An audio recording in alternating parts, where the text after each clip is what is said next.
So recently on the Tea Adventures, which is our YouTube channel, I posted the part one of the JT origin story.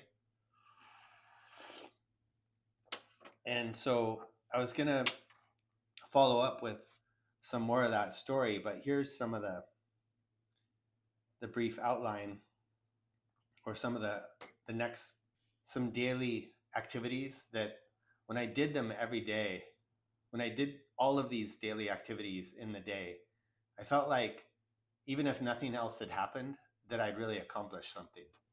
And the activities are as follows. One, it was drinking tea and studying Chinese. It was one of my favorite things to do when I was living in Taiwan. I would have that at least an hour, sometimes 2 hours, just very almost meditative, where I could make a tea for myself and drink the tea while I studied Chinese.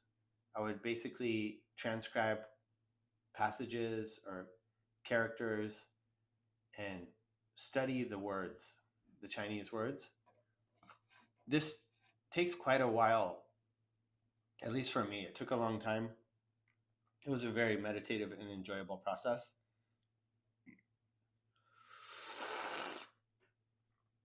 And I think some occasions, I remember a friend telling me that if you don't study something like 3 hours a day, then you're not going to make any progress or it's not going to be substantial.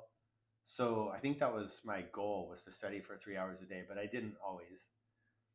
The other activity I did on a daily, or I tried to do on a daily basis, was practicing kung fu, traditional Chinese martial arts. That was my passion. I was so into that when I was living in Taiwan, and I was part of a kung fu school, and so that was the another big draw for me living in Taiwan, because of all of that accumulated traditional knowledge that was available, and it was just so exciting to learn and so much fun.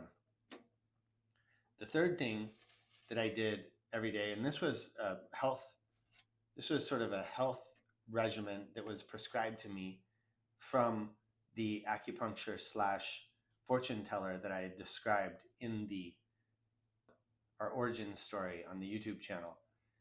In that video, I was talking about this teacher, uh, Mr. Lee, and he prescribed to me a soaking method where I would soak in a basically a tub of water, and the water level would be